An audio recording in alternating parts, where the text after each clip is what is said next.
Naglunsad ang Anak TV sa unang pagkakataon ng 2023 Anak TV Seal Awards na layong kilalanin ng iba't ibang online program sa paghubog ng kaisipan at karakter ng mga kabataan. May ulat si Kenneth Pasyente. Sa panahon ng pandemic, mas tumaas ang level ng paggamit ng publiko sa digital media at hindi rin maitatanggi na nabuo ang mga online program na maaaring makaapekto sa mga kabataan. Kaya para matiyak na mapatnunubayan pa rin ang panonood ng mga bata online, inilunsad ng Anak TV sa kauna-unahang pagkakataon ang 2023 Online Anak TV Seal Awards. Layo nitong kilalanin ng mga online program na nakatutulong na mahulma ang kaisipan ng kabataan. Walang control, di ba?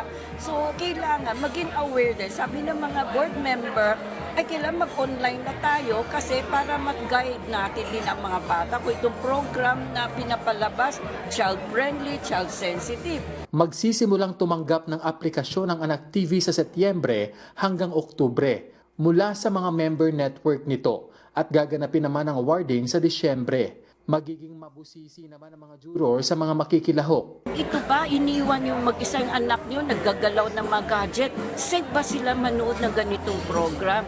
Yun. So, yun ang iniisip nila as a mother, as a father. I have to watch, this program kung talaga hindi na iiwan sa yaya lang, kundi kahit wala kami, dahil busy tayong lahat, ito ba safe sa mga anak nila? Tiniyak naman ng inyong PTV na patuloy itong bubuo ng mga programa na kapupulutan ng aral lalo na ng mga kabataan. Gayun din ang paniniguro na magiging responsable ito, lalo na sa mga content ng programa. Paghihimok naman ng Anak TV sa TV networks, Walang competition ngayon.